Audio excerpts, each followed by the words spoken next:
Persib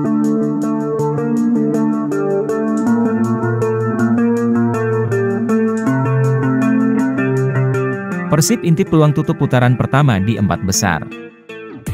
Rentetan hasil positif pada beberapa laga terakhir membuat posisi Persib Bandung kian terangkat. Kini skuad asuhan Bojan Hodak berada di peringkat kelima klasemen sementara. Padahal di awal musim, David da Silva dan kawan-kawan sempat tercecer di posisi 16. Mengenai target tim di akhir putaran pertama, Bojan Hodak mengatakan dia tidak mau sesumbar. Karena di awal kedatangannya sebagai pengganti Luis Mia, ia fokus membawa tim keluar dari zona degradasi. Bojan pelan-pelan mengangkat posisi tim ke papan tengah. Ketika saya bergabung dengan Persib, tim berada di peringkat 16. Jadi yang saya katakan pertama adalah saya ingin menjauh dari zona degradasi, tutur pria asal Kroasia tersebut. Lalu ketika kami sudah melakukan itu, target kami berubah jadi ke papan tengah. Kini dengan berada di peringkat kelima, kami mulai melihat peluang masuk ke 4 besar. Tapi tentu step by step, pungkasnya. Berita lainnya. Kata Pasos tentang mulai kembalinya performa Teja. Sosok Teja Paku Alam kembali menjadi sosok tangguh pengawal gawang Persib Bandung. Pria asal Sumatera Barat ini seolah terlahir kembali setelah di awal musim sempat tampil buruk. Dia berkontribusi untuk 2 kemenangan terakhir Persib Bandung. Menurut sang pelatih kiper, performa anak asuhnya ini sangat membantu tim. Ya, saya rasa Teja sudah kembali ke performanya di 2 pertandingan terakhir. Dia merupakan kiper yang tangguh dan sangat penting bagi tim karena performa bagus yang ditunjukkannya, kata Pasos. Menurutnya seorang kiper Persib harus mempunyai kualitas teknik yang bagus dan mental yang kuat. Karena ini adalah modal untuk membantu tim karena tuntutan menangnya sangat besar. Teja pun dirasa memenuhi standar tersebut oleh pria asal Brasil ini. Seperti yang sudah saya sering katakan sebelumnya, Persib adalah klub yang besar dan kiper juga harus punya mentalitas yang bagus, kualitas di permainan untuk membantu tim. Karena ini tim besar dan punya supporter yang besar, mereka tentu ingin hasil yang bagus, ujarnya. Berita lainnya. Satgas Anti Mafia Bola mengungkapkan, dalam kasus pengaturan skor atau match fixing, wasit di pertandingan sepak bola Liga 2 diberikan uang sebesar 100 juta rupiah oleh pihak klub untuk memenangkan pertandingan.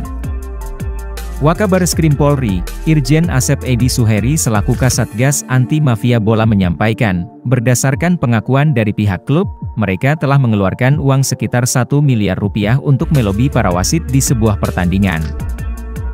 Pihak klub memberikan uang 100 juta rupiah kepada para wasit di hotel tempat para wasit menginap. Tujuannya agar klub X menang dalam pertandingan melawan klub Y, kata Asep Edi Suheri. Hingga saat ini, Satgas Anti Mafia Bola telah menetapkan 6 orang sebagai tersangka terkait kasus pengaturan skor dalam pertandingan sepak bola Liga 2. Berita lainnya. Di tengah rencana Bojan Hodak datangkan pemain baru, posisi mantan timnas Brasil menguat di Persib. Posisi mantan timnas Brasil menguat di Persib setelah bermain bagus di laga Persib versus Bayangkara FC pada 23 September 2023. Bahkan secara terang-terangan pelatih Persib Bandung Bojan Hodak kepincut mantan timnas Brasil U20 yang memberikan kemenangan bagi Persib Bandung. Mantan timnas Brasil mencetak gol kemenangan bagi Persib Bandung atas Bayangkara FC dengan gol penting pada akhir pertandingan itu adalah Ciro Alves.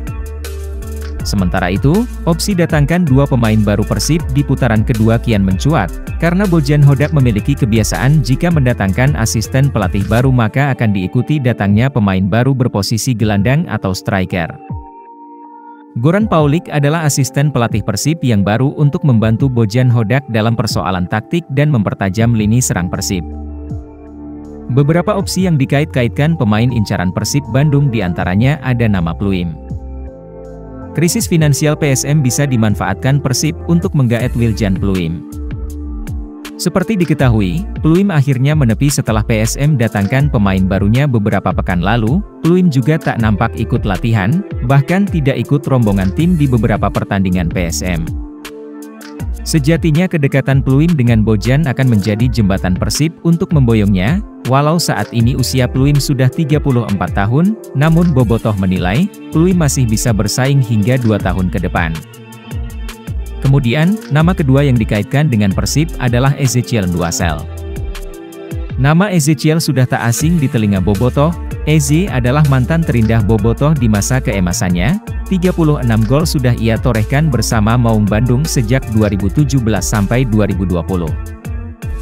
Tak sedikit menurut bobotoh, Ezechiel menjadi pemain yang masih cocok jika gantikan peran DDS. Kini bersama klubnya, FC Bekasi, ia menjadi pahlawan dan masih ganas. Patut dinantikan siapakah pemain yang akan didatangkan Bojan di putaran kedua nanti? Apakah Pluim atau Ezechiel? Atau mungkin ada pilihan lain? Patut dinantikan. Berikut ini adalah prediksi formasi Persib lawan Persita, Minggu 1 Oktober 2023. Di penjaga gawang ada Teja Paku Alam. Penampilan ciamik Teja di laga terakhir menetapkan namanya di mistar gawang. Di center back, ada duet benteng Tahesi, yaitu Nick Kuipers dan Alberto. Alberto sudah pasti diturunkan setelah mendapatkan lampu hijau dari Bojan Hodak. Duet keduanya menjadi momok menakutkan bagi striker lawan, sehingga susah untuk ditembus. Di bek sayap kanan kemungkinan diisi Kakang, karena sesuai regulasi harus memainkan U23.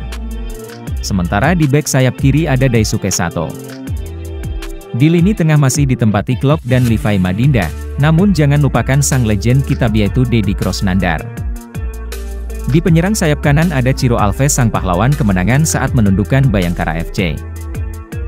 Di sayap kiri akan diisi oleh Edo Febriansyah. Sementara di lini depan masih milik David Da Silva, sang predator yang sudah mengembalikan taringnya.